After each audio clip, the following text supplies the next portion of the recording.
Continuamos con esta primera edición de Radio Análisis, son las 8 de la mañana con 45 minutos y estamos en nuestro panel de conversación habitual. Saludamos en primer lugar a Montserrat Rolano. ¿Cómo estás, Montserrat, editora de Radio Universidad de Chile? Muy bien. Qué Espero bueno. que tú también y nuestros invitados e invitadas. Sí, la saludamos antiguo porque estamos ahí, nos pasamos un poquito en el tiempo en la entrevista anterior, ya la vamos a comentar también. Saludamos en primer lugar a la socióloga, magíster en estudios de género y cultura, profesora de Pink Overseas, programa de la Universidad de Stanford, Santiago de Chile. Claudia Díez, ¿cómo estás, Claudia? Bienvenida acá a la radio. Muy bien, feliz de haber venido a la radio después de como 3 años.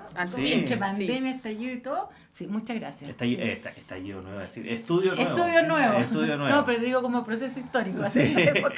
Y por supuesto también al abogado secretario general del PPD, José Toro. José, bienvenido de vuelta. Muchas gracias, qué rico volver a estar acá nuevamente. Ya juntos ya, pues. Sí, acá. Ahora nos toca aquí en el estudio, así que muy bien, muy contento. Sí, antes de partir, se quería dar una noticia de último minuto porque no puedo dejar de comentarlo. Se acaba de confirmar el fallecimiento de Tony Bennett a la edad de 96 años, considerado el último crooner, que es este tipo, ¿no?, de intérprete tipo Frank Sinatra, Dean Martin, etcétera.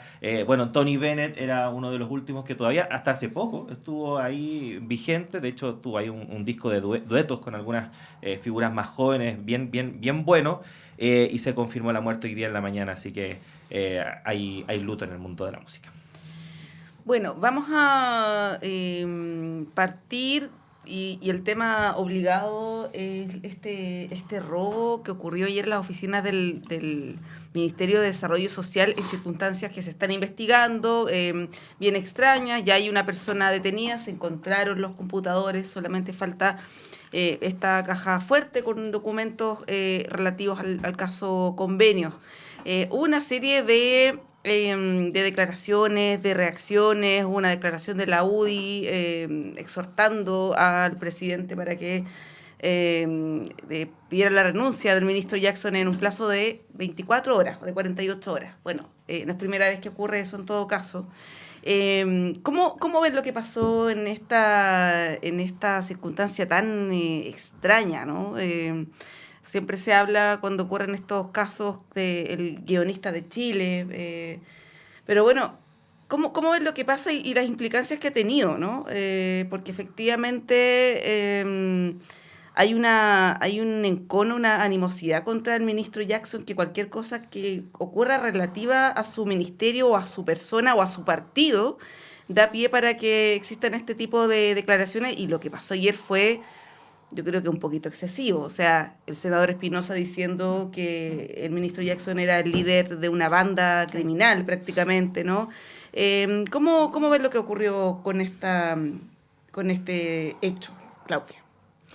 Bueno, yo creo que lo primero es lo sorpresivo, ¿no? Como que uno queda sin argumentación, porque primero que no es un robo cualquiera. Lo segundo, que es un robo en un ministerio, cuestión que de verdad yo no recuerdo. Ustedes se pueden acordar más como periodistas que siempre tienen ahí, o sea, han habido en Ceremis, por ejemplo. Claro, pero no de esta envergadura, claro, ¿no? Claro. Y además con esta cosa de los 23 computadores, ¿no? Y que te llaman por teléfono. Todo parece muy extraño y por supuesto eso hay que dejárselo a la justicia para que vean cómo fue, quién está detrás, etcétera. Ahora, lo que provoca eso, más allá del hecho en sí mismo, ¿no?, que es un poco lo que pasó ayer entre las redes sociales y cómo atacan al ministro Jackson, es que en el fondo lo que hace parte este fenómeno es que hay una crisis muy profunda.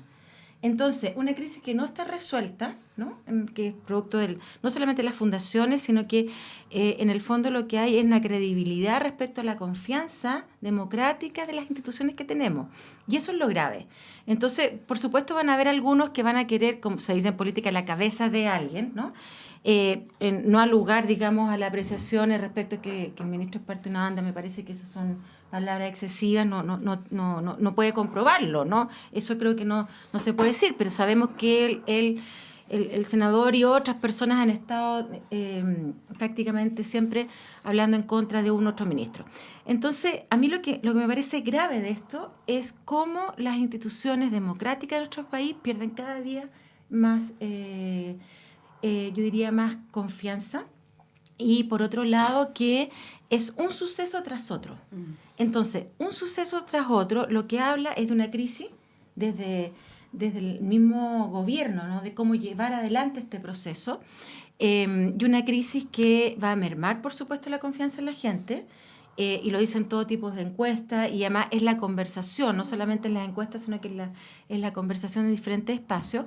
Y claro, en este momento yo creo que lo principal es que tienen que tomar decisiones fuertes en el gobierno, porque no pueden seguir con este tipo de situaciones que lo único que hacen es que la gente desconfíe más, y además en un contexto que ya es complejo para Chile, es un contexto que yo digo que no se ha superado el estallido social, en el sentido, los estallidos sociales no necesariamente tienen que ver con la explosión de un movimiento en la calle, también tienen que ver con una crisis sistemática de las instituciones y la credibilidad de las ciudadanas y los ciudadanos respecto a ese proceso. Y a mí me parece que eso es lo que se está jugando en Chile. Y creo que eso es grave.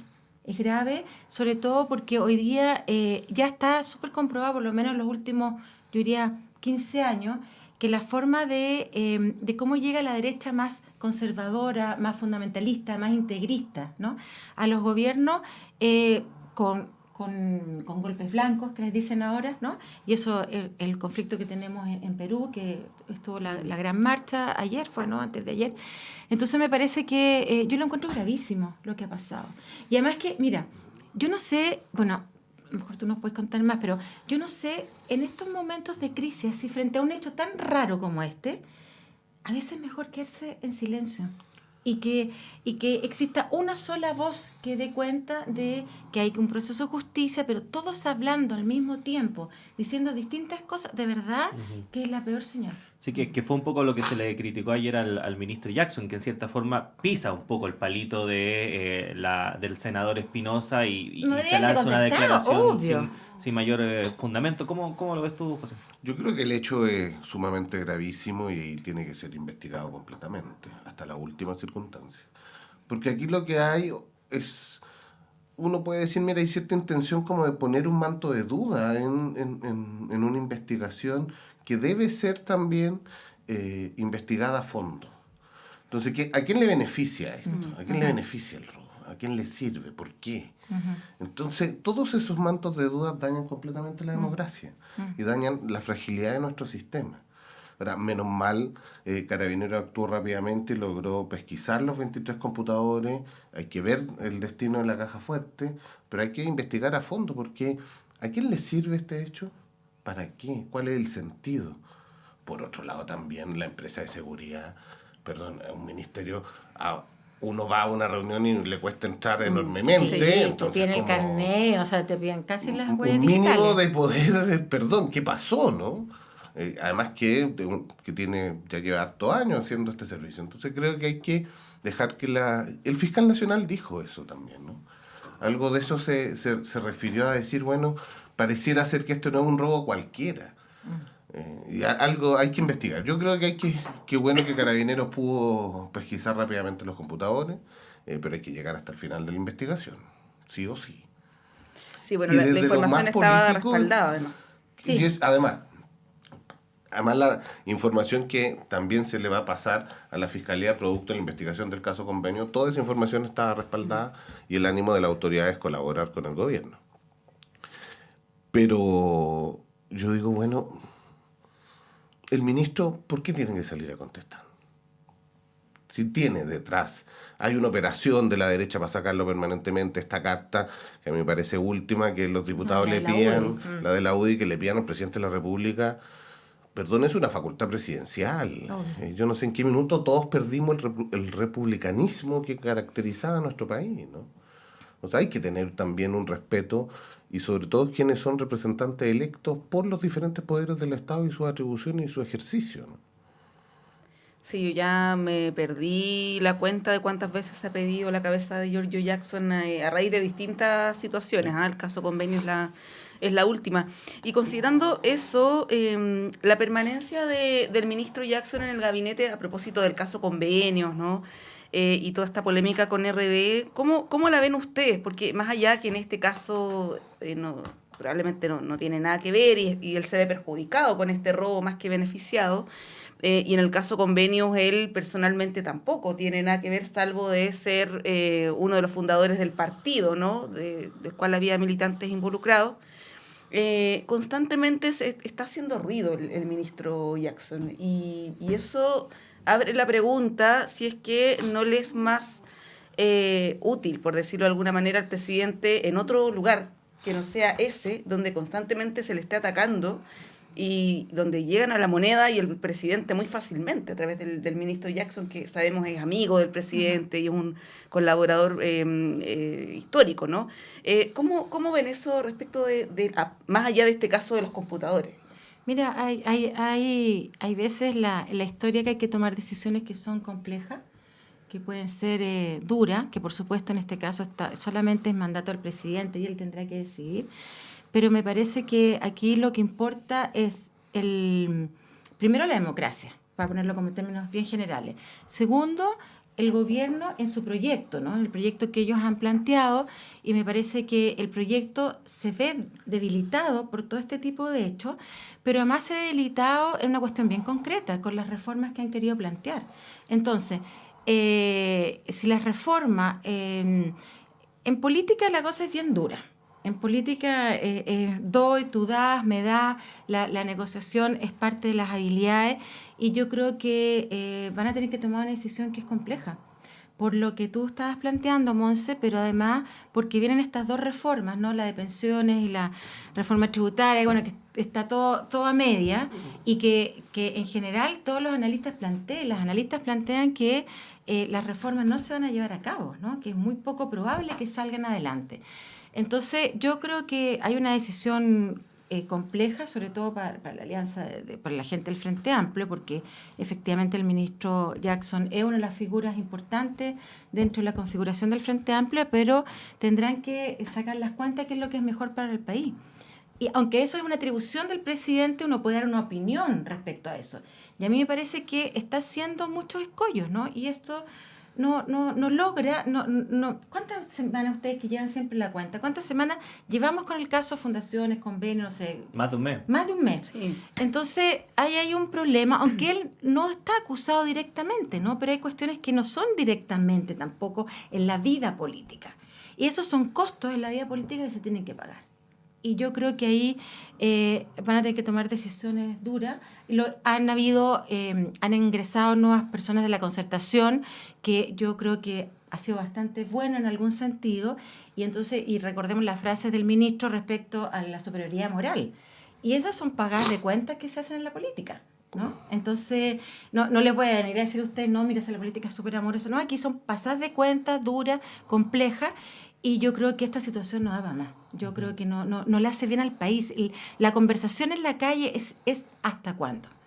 Y esa conversación uno tiene que hacerse cargo si está en un gobierno.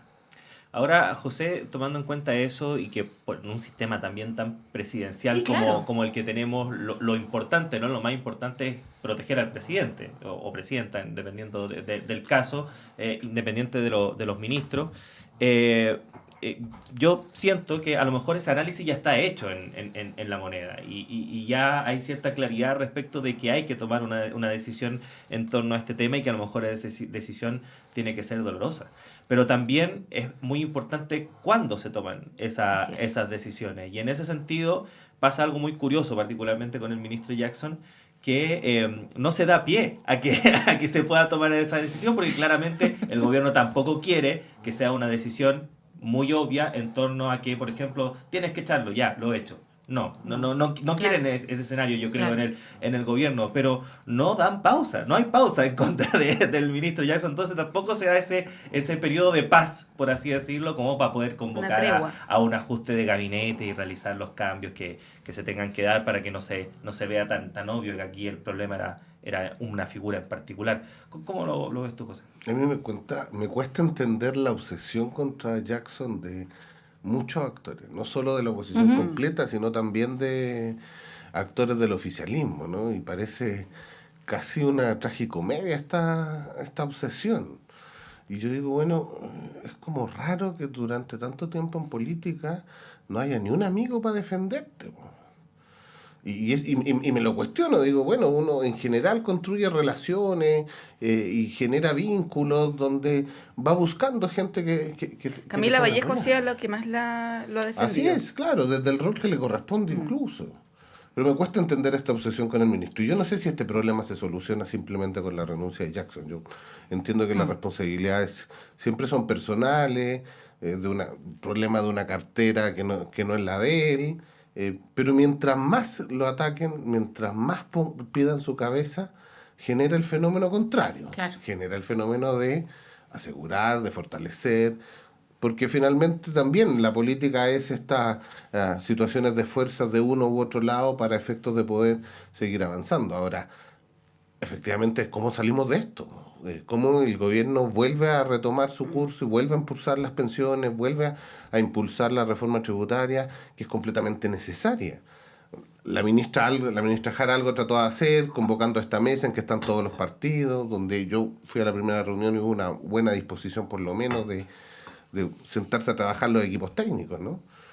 Pero eso igual requiere tiempo y la oposición va a ceder solo en la medida en que vea efectivamente que esto, que el gobierno no tiene debilidad para impulsarlo, porque si no, otra vez no vamos a tener la discusión de pensiones. Entonces, incluso la derecha es capaz de retroceder desde el proyecto que plantea Sebastián Piñera, el presidente Piñera, de 3 y 3 en las cuentas. Hoy día la derecha está diciendo 6-0, sin eliminación de AFP. O sea, tú dices, bueno, esa es la debilidad hoy día en la que estamos, de una situación que lleva, no sé, 15 años y que todavía la gente no tiene una respuesta Hace real. 15 años. Sí, bueno, pero ese tema justamente les queríamos plantear a propósito de la conversación que teníamos más temprano con el senador Chaguán. Él decía 4-2. Sí, pero hay como que dijo 4-2. hay algunos parlamentarios de su partido que han dicho 6-0 El o que han lunes, dicho supuestamente hubo una 1,8. reunión de senadores de Chile Vamos donde el acuerdo había sido, no, aquí 6% a cotización individual.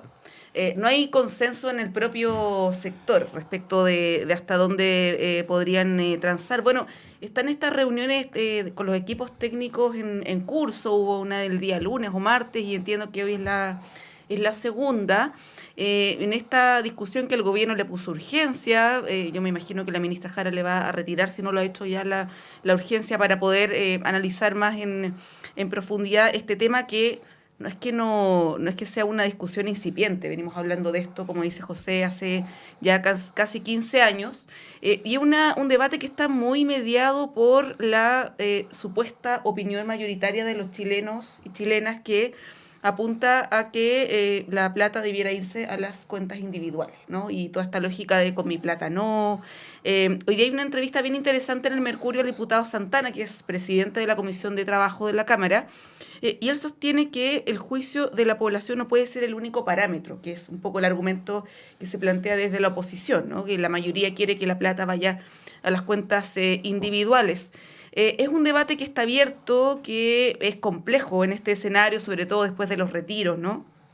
Y es el tema que les queremos proponer para conversar, pero tenemos que hacer una pausa porque son las 9:03. Nos separamos unos instantes y volvemos en minutos.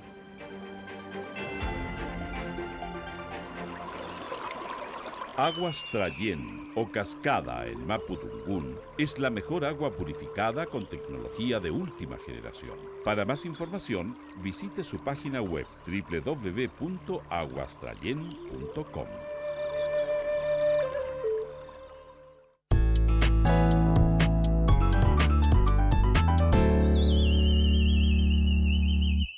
Damos esperanza cuando hay optimismo y angustia cuando hay tristeza. El ruculismo no sirve para nada, pero es absolutamente indispensable.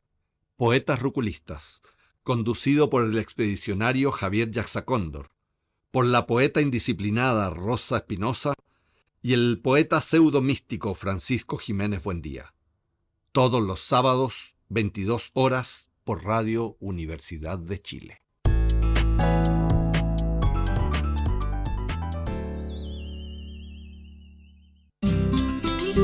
Este viernes 21 de julio a las 19:30 horas se presenta en Sala Máster el destacado cantautor chileno Lalo Vilches. Este embajador de nuestro folclore ha sido capaz de ganarse el corazón del público con sus anécdotas, versos improvisados, cuentos y cantos de su autoría. Celebrando 50 años de carrera, este artista nacional se presenta por primera vez en Sala Máster para deleitarnos con un espectáculo plagado de humor criollo y sonidos chilenos. Los invitamos este viernes 21 de julio a las 19:30 horas, en vivo desde Sala Máster, Miguel Claro 509 Providencia, y con transmisión en directo a las 20 horas por el 102.5 FM y radio.uchile.cl. Más información en www.lalovilches.cl.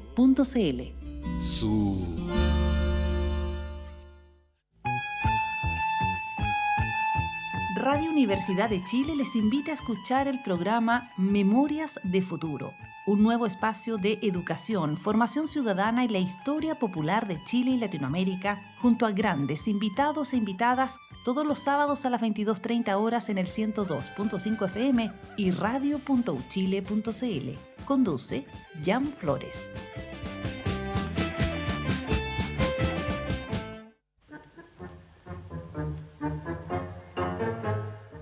Mano a mano con el tango, con los NIN, usted ya lo sabe, todos los sábados de 10 a 11 de la mañana, por supuesto aquí en Radio Universidad de Chile, 102.5 de la frecuencia modulada. No se olviden, todos los sábados de 10 a 11 de la mañana, mano a mano con el tango.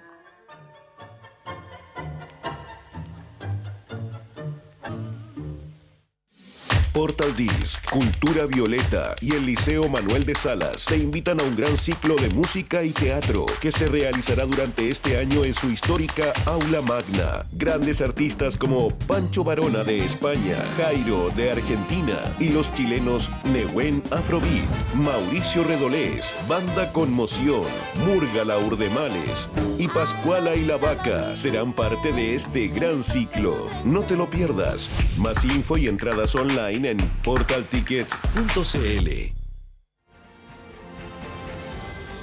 El Departamento de Prensa de Radio Universidad de Chile trabaja para mantenerlo informado.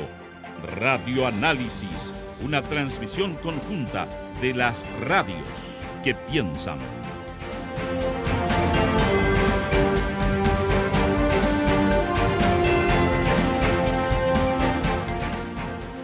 9 de la mañana con 7 minutos, regresamos a esta primera edición de Radio Análisis. En nuestro panel de conversación está junto a nosotros Montserrat Rolano, Claudia Dides, José Toro. Estaba pendiente el tema de reforma de pensiones, que lo había puesto sobre la mesa Montserrat, un punto que, como decía muy bien José, ya lleva más de 15 años prácticamente debatiéndose a nivel ya formal en negociaciones de partido y no ha tenido ningún tipo de resolución hasta ahora. Y todo parece indicar que se ha entrampado mucho el camino para esta administración, independiente de que algunos dirigentes políticos digan que son optimistas, que a lo mejor vamos a llegar a un acuerdo, como el senador Chaguán, como antes lo dijo también el diputado Undurraga, que después nos dijo en la mañana que estaba muy optimista y 2 doritos después ya está así, no, está todo mal.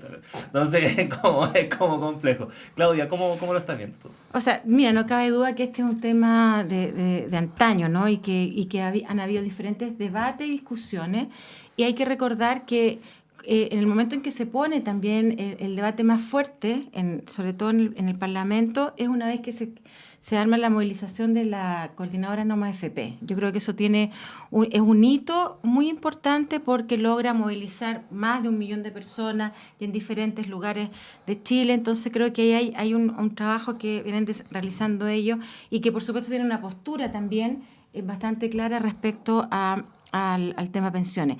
Ahora, que se junten, como tú contabas, José, que se junten, me parece que, bueno, es lo mínimo que se puede hacer en una democracia, que se junten todas las partes a conversar, ¿no? Ahora, yo no estoy tan seguro y tan segura de que si todos quieren que la plata es mía, ¿no? Este discurso de que con mi plata, no, la otra es con mi hijo no te metas, pero también es como con mi plata no te metas, ¿no? Es como la misma lógica. Y esa lógica, a mí me preocupan 2 cosas. Uno, lo primero es que no veo un gobierno concentrado en eso, ¿no? Sino que está en lo que habíamos hablado anteriormente y que para mí la concentración, hay 2 cuestiones fundamentales que es tributaria y pensiones, y esa debería ser la concentración del gobierno, con todas sus diferencias, todos los pasos que hay que seguir, que a veces uno avanza, después retrocede, todo lo que es un proceso de debate político, democrático, que es lo que se hace. Entonces, en todo este otro tipo de cosas, lo único que vienen es a ensuciar, porque entonces yo digo, no, primero 6, no, después 2, 6-0, y 8-0, y 4-0, y entonces cambio todos los días mi posición. Y en general se cambian las posiciones y las conversaciones cuando tú no ves una contraparte clara. Cuando uno tiene una contraparte clara, dice, me tengo que preparar, esto viene en serio. Y lo que es como pedazo. Lo que ha hecho la ministra del Trabajo me parece bien, es como lo lógico en el marco de lo que es un proceso de debate. Ahora, el problema que hay acá de fondo también, y no solamente en el campo del debate político, es como la matriz cultural de esta discusión. Entonces, si uno pudiese hablar, esto lo han dicho varios, bueno, incluso Alberto Mayol, que le planteó una investigación, esta idea de el Chile hacendado, y lo que significa, ¿no?, como matriz cultural, el Chile de la República, no decir republicano para que no se confunda con el tema del partido de los republicanos, sino que de la República, la defensa de la República, laica, etcétera. Y por otro lado, este Chile el emprendedor. Y aquí entonces la lógica que opera en un discurso es el del Chile emprendedor. Y el Chile emprendedor es yo hago lo que quiero con mi dinero. Y entonces no me preocupo el del lado, no me importa el del lado. Y bueno, es así la vida, ¿no? Casi como una cuestión divina, ¿no? Una ley natural de que, bueno, los pobres van a existir porque son pobres. Entonces, esas matrices culturales son las que están en esta discusión. Y por otro lado, que efectivamente es como uno podría decir, es buscar el centro de cómo se armó esta gran revolución económica, ¿no?, que es la que hace la dictadura de Pinochet, y donde las AFP representan el símbolo más importante y que además con las grandes utilidades, eso no hay duda. Entonces también para la derecha eso significa dar cuenta de que de alguna manera su modelo neoliberal también fracasa. Entonces aquí se está atacando las matrices culturales, por lo tanto yo creo que no va a ser una discusión fácil. No están los votos, hay mucha ambigüedad, y me parece que con un gobierno que está desordenado, entonces la discusión aún es más difícil. Uh-huh. Y el temor es llegar, bueno, a fin de año vamos a llegar sin nada, pero el temor es llegar a fin de gobierno sin nada. Sí, José, ¿cómo lo ves tú? Que eso es lo más complejo, que lleguemos a fin de este gobierno sin nada. Yo creo que tenemos este año para sacar por lo menos pensiones adelante. Y tenemos este año porque el próximo hay elecciones municipales, ya el ambiente se encrispa aún más de lo que está, y de ahí para qué decir con las parlamentarias. O sea, y por lo tanto creo que si no sacamos la reforma este año, se ve muy complejo en los próximos años. Y por eso me parece bien las conversaciones. Ahora, efectivamente la derecha está defendiendo su modelo de pensiones. Y esta supuesta situación de con mi plata no, con que el sistema tiene que garantizar la heredabilidad de los fondos y toda esta discusión que no ha tenido, que hay una parte de esa discusión que es bien mentirosa, déjenme decirlo, porque la plata es de las personas en el momento de jubilarse, no antes, no está en su patrimonio, no está en ninguna parte, no le pertenece. Entonces la derecha dice, no, es que esto es un patrimonio de afectación, perdón, pero si uno hace su declaración de patrimonio para pedir un crédito en el banco, no coloca su fondo de pensiones como cuenta de respaldo. Pero eso es parte del mito que en toda esta batalla cultural la derecha nos ha ganado, digamos, esa conversación. Y nos termina ganando además cuando vienen los retiros y la gente puede sacar la plata y dice, aquí está mi plata. Pero esa plata tiene un fin, que es tener una buena jubilación, una buena pensión para una vez que uno deja de trabajar, no tener zozobra, y tener las condiciones mínimas y de calidad en la vida, ¿no? Y esa manera, por lo tanto, hoy día el sistema hay que meterle solidaridad. Y ese 6-0 que plantea la derecha o 4-2 no basta. No. Porque la mejora sustancial de pensiones se produce con la PGU. Y para aumentar la PGU se necesita tener un fondo solidario. Recordemos que antes eran de 40 a 70 lucas las pensiones. En la PGU de 206.000, 209.000 pesos, que permite llegar a una pensión de 250, 270.000 pesos, que aún así es mínima, o sea, ni siquiera es el sueldo mínimo. Porque finalmente este sistema que es complejo cuando hay lagunas, cuando hay una falta de formalización del trabajo, todo eso, hoy día además el sistema de pensiones castiga a los más pobres. porque la proyección de vida de una persona más pobre que de una persona más rica es completamente diferente y la tabla es común para todos. Entonces eso también, la tabla de expectativa de vida con que se calculan las pensiones, ¿no? Eso también tenemos que ponerlo a la discusión. Fuera de la administración, la derecha quiere seguir manteniendo la administración de la AFP con otro nombre, pero va a ser lo mismo.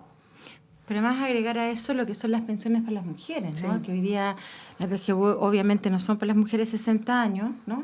Eso no está siendo así.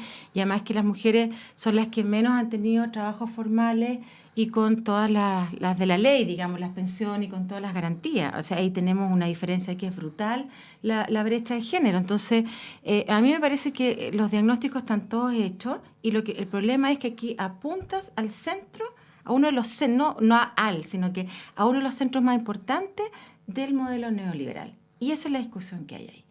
Y esa discusión no se va a resolver tan rápido, para nada. Es una a discusión menos muy que ideológica. tengamos un movimiento social importante, que va a haber una marcha el domingo, que empiece nuevamente a movilizarse por este tema. Eso también muchas veces hace que el Parlamento tome decisiones rápidas porque tiene efervesciente ahí al país, pero por el momento no se ve eso. Pero ¿cómo se destraba sin tener, por ejemplo, esos ingredientes, sin que haya una presión social, sin tener los votos en el Congreso? ¿Cómo poder destrabar un tema en el cual la contraparte lleva todas las de ganar? Porque en el fondo la derecha busca mantener el sistema actual y sobre la base de eso puede negociar como quiere, porque lo que hemos visto durante los últimos días es que estaba el debate puesto, por ejemplo, en el destino de la cotización adicional, no que 2.4, no que 3.3, no que 6.0, etcétera, etcétera. Se estaba empezando a resolver eso y aparece otro problema. No, es que el gestor de cuenta.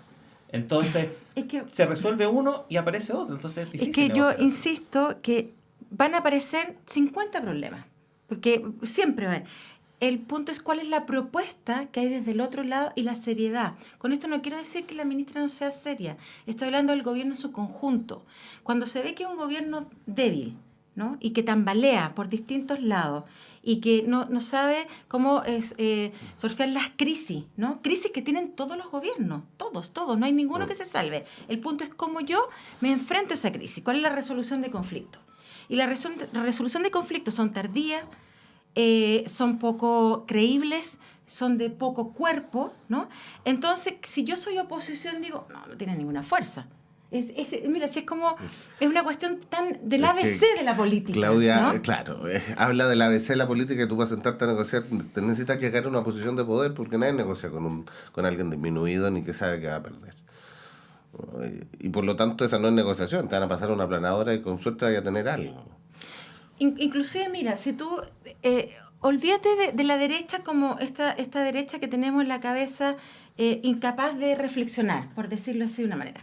La derecha reflexiona sobre los temas sociales en el país, sabe lo que acontece, tiene una postura frente a eso, pero saben que es una bomba de tiempo el tema de las pensiones.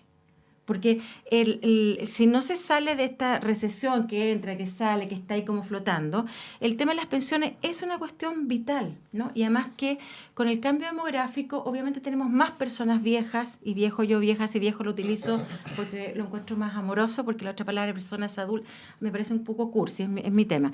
Entonces, tú sabes que vas a tener más personas adultas, mayores, y entonces es una bomba de tiempo. ¿Qué vas a hacer? Sí, es una bomba de tiempo que le podría explotar al próximo gobierno, eventualmente, como se vaticina, de derecha o incluso de extrema derecha. Y ahí es cuando no se entiende que se quiera perpetuar este sistema incluso a nivel constitucional. Y ahí les queremos proponer el último tema, que son estas enmiendas del Partido Republicano y algunas consensuadas con Chile Vamos, como el tema de la libertad de elección de las AFP, las ISAPRES y también el tema educacional. ¿Ven que hay alguna posibilidad de diálogo en el proceso constituyente en los términos en que se ha planteado desde la oposición, que tienen el sartén por el mango? Estamos hablando de estos últimos temas de pensiones, de salud, que van a estar contenidos seguramente porque tienen la mayoría para hacerlo, pero otras enmiendas que son incluso que atentan contra tratados internacionales, ¿no? Como el tema de este perdonazo para los presos por violación a los derechos humanos. ¿Cómo ven el ánimo ahí en el proceso constituyente? Porque por un lado se dice, por parte de los republicanos, nosotros queremos diálogo, no queremos imponer, diálogo, pero por otro lado se presentan estas cosas que no hay ninguna posibilidad de consensuarlas. José. Yo creo que es un completo retroceso lo que está haciendo el Partido Republicano. Y es lamentable por el proceso constituyente, porque están cayendo en lo mismo que criticaron de la convención, maximalismo, sus posturas, en fin, todo aquello de esta supuesta situación de que queríamos una constitución dialogada, que incluyera todos los sectores, que todos los actores estuviéramos representados, que no hubiera maximalismo. Bueno, están haciendo lo mismo, con retrocesos que son brutales para nuestro país. Con retrocesos de luchas que se han tenido durante mucho tiempo, como el aborto en 3 causales. Entonces, creo que es lamentable esta decisión y pareciera ser que esta voluntad de diálogo solo es de la boca para afuera, pero no en los hechos reales. Yo espero que el Partido Republicano tenga en cuenta que de él depende este proceso, y que José Antonio Kast tenga en cuenta que si quiere mostrar gobernabilidad tiene que tener un buen resultado con este proceso. Eso es lo que la gente los va a juzgar.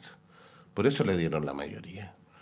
Entonces, yo aspiro y espero que puedan cambiar esta situación, si no se ve muy desastroso el resultado de este proceso. Ahora, la otra vez Claudio Fuentes decía a través de Twitter, lo que sabemos de cómo va a quedar la Constitución es que probablemente no va a quedar neutra, como estaba con el texto de los expertos.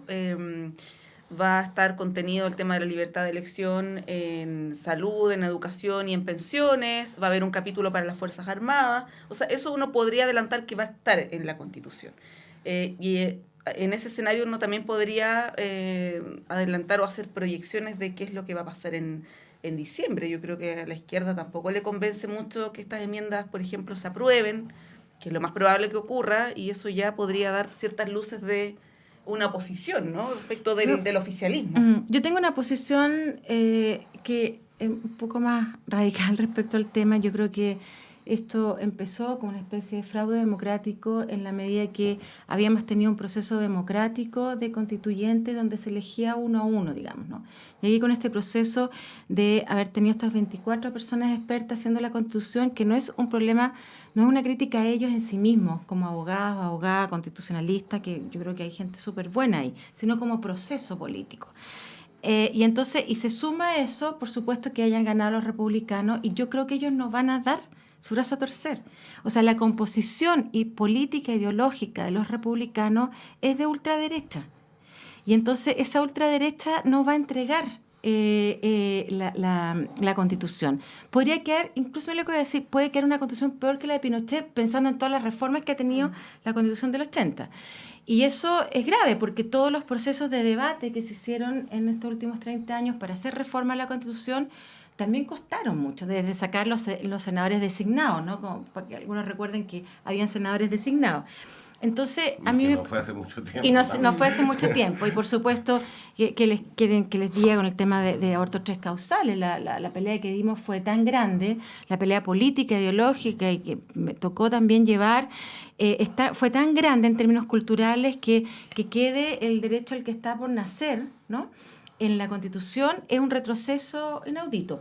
Pero incluso más allá del aborto hay un retroceso inaudito, que no se reconozcan los tratados internacionales que tienen que ver con un mínimo de convivencia a nivel planetario. Quiero ponerlo así, ¿no? Uno dice, bueno, pero si igual se violan los derechos humanos. Sí, se violan los derechos humanos todos los días en el mundo, pero creo que se violan menos que si no existieran todos los tratados. Entonces, a mí me parece que José es demasiado esperanzador, pero está bien, creo que es siempre bueno tener una cuota de esperanza, pero yo creo que no van a cambiar los republicanos. A menos que salió en un medio que ya Kast estaba diciendo, miren, la posición es más ultra, digamos, dentro del mundo republicano, por favor cálmense, porque está pensando en lo que tú planteaste en la gobernabilidad para su próximo periodo. Ahora, el problema que tenemos es esta ciudadanía que va de un péndulo a otro, ¿no? Y ahí yo creo que el gobierno tiene, espero que, independientemente de su neutralidad frente al proceso, los gobiernos que están gobernando en el momento que les toca un proceso constituyente tienen que tomar posición, porque ahí se están jugando también principios democráticos que no podemos dejarlos pasar en esta Constitución. Entonces está lo de Punta de Peuco, está la libertad de elección entre las ISAPRE, el tema de las pensiones, está el derecho al que está en nacer, los tratados internacionales que no se quieren reconocer. Es un retroceso. Y los 2 tercios, que quizás es lo más complejo. Claro, entonces serán unos 10 puntos más o menos de todas las enmiendas que presentan, los 10 puntos como centrales. Y eso a mí me parece complejo, grave. Entonces lo que uno puede vaticinar es que no necesariamente se puede aprobar la Constitución.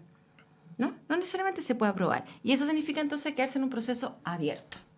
Sin reformas y sin Constitución. Y sin nada, nos quedamos sin nada. Ahora José, el escenario es bien complejo en el sentido de que efectivamente, dejando de lado todas estas enmiendas del Partido Republicano ya más extremas, supongamos que José Antonio Kast decide, no, amigos, tranquilicémonos, seamos demócratas, saquemos todo esto y dejemos las que están consensuadas con Chile Vamos. Independiente de que queden solamente esas, ya es complejo en términos de si es que efectivamente este proceso sirvió para cambiar lo ya establecido o incluso significa un retroceso.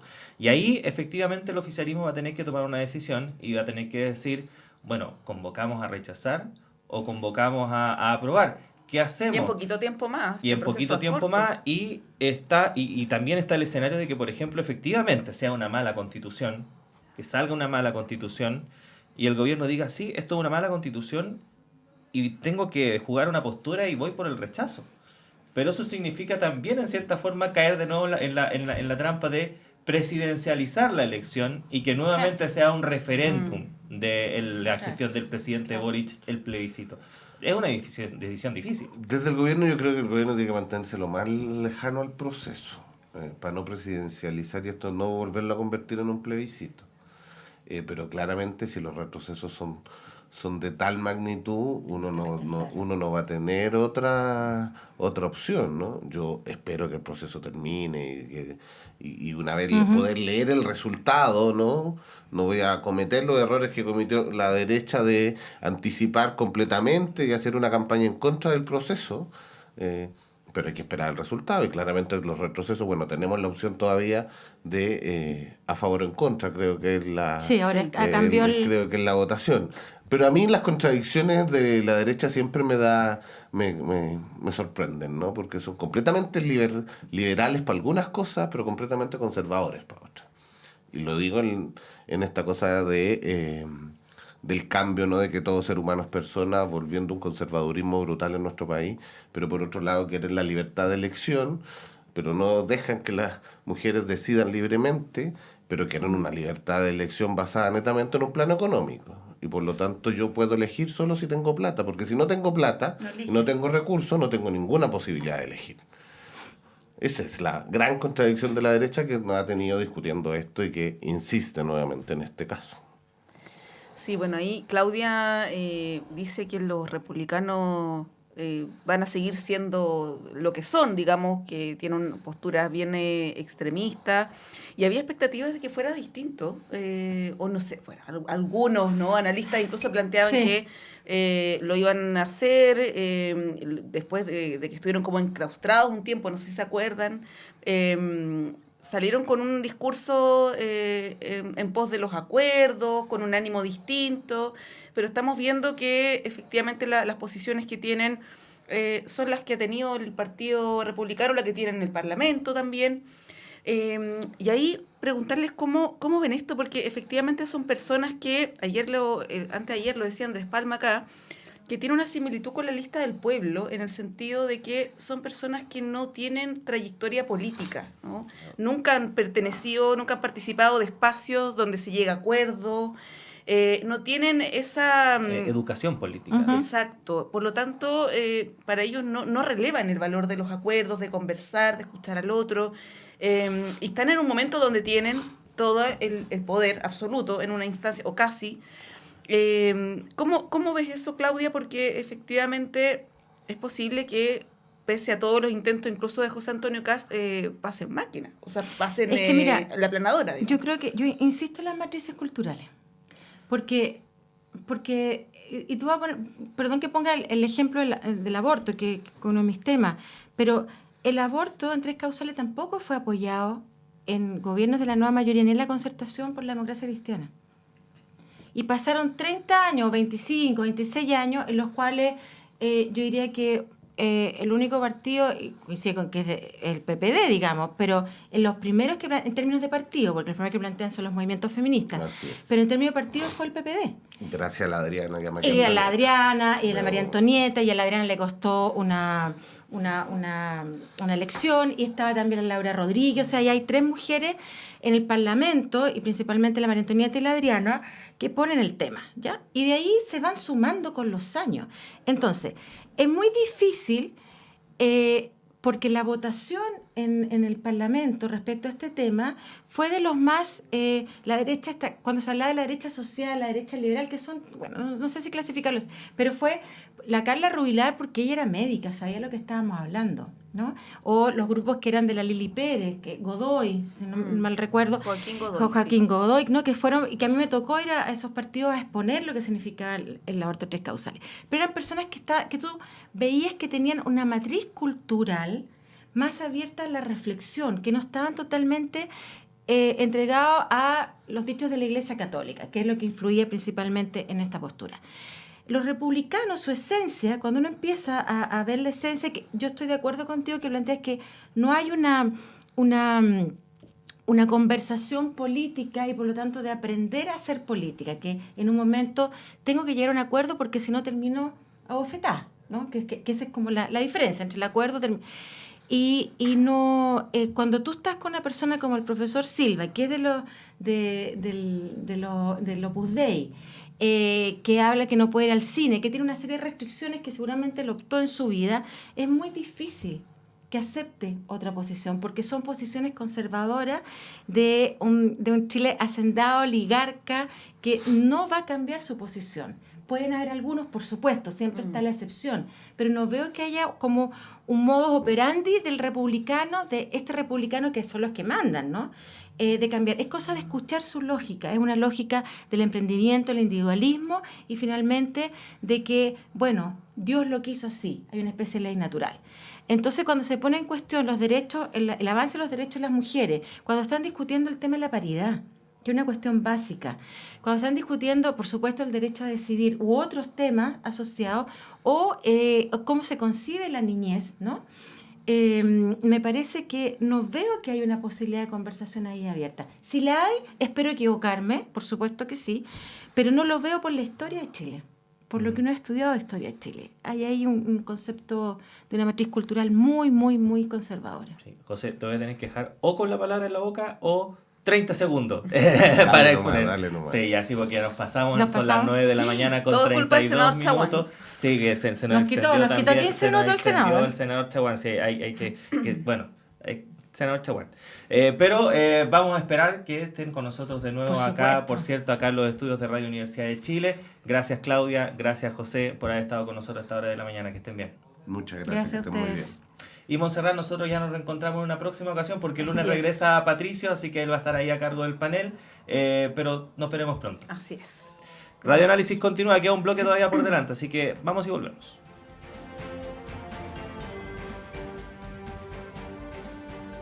Estaba pensando, estamos en tiempos de transformación digital y tenemos que actualizar nuestro negocio junto con digitalizar sus procesos. De acuerdo, pero necesitamos partir